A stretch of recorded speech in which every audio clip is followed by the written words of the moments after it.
নমস্কার বন্ধুরা, চলে আসলাম আরও একটি নতুন রেসিপি নিয়ে।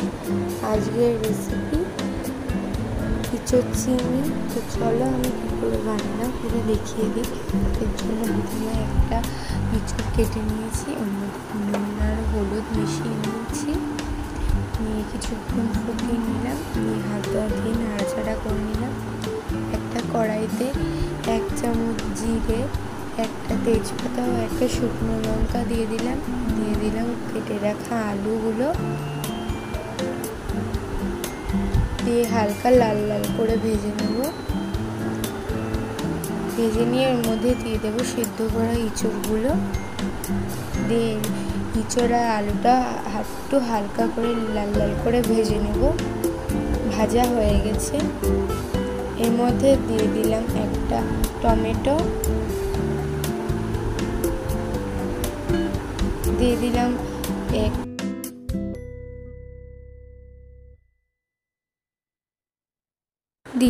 1 চামচ আদা বাটা,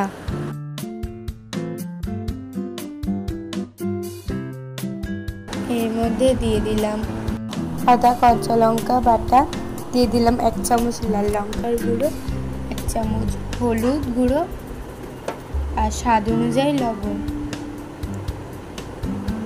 দিয়ে সব মশলাটাকে মিশিয়ে নিলাম। আলু আর ইঁচড় মিশানো হয়ে গেছে, মশলাটাও কষানো হয়ে গেছে।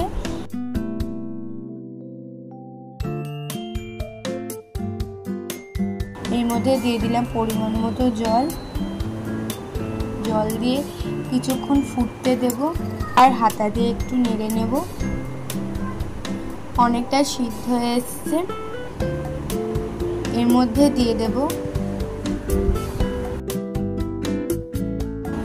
গরম মশলা বাটা, দিয়ে পেস্টটাকে একটু জল দিয়ে ধুয়ে দিয়ে দিলাম ওর মধ্যে, দিয়ে কিছুটা নাড়াচাড়া করে দিয়ে দিলাম ভেজে রাখা চিংড়ি মাছগুলো দিয়ে ভালো করে ঝোলের সাথে মিশিয়ে নিতে হবে।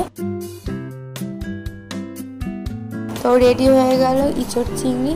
তোমাদের এই ভিডিওটা কেমন লাগলো অবশ্যই কমেন্ট করে জানাবে, লাইক করতে ভুলে যেও না, আর চ্যানেলটিকে সাবস্ক্রাইব করে বেল আইকনটি প্রেস করে দিও, যাতে আমি যেই ভিডিও আপলোড করি সেই নোটিফিকেশন তোমাদের কাছে পৌঁছে যেতে পারে। তো আজ এই পর্যন্ত, আবারও হাজির হব অন্য কোনো রেসিপির সাথে।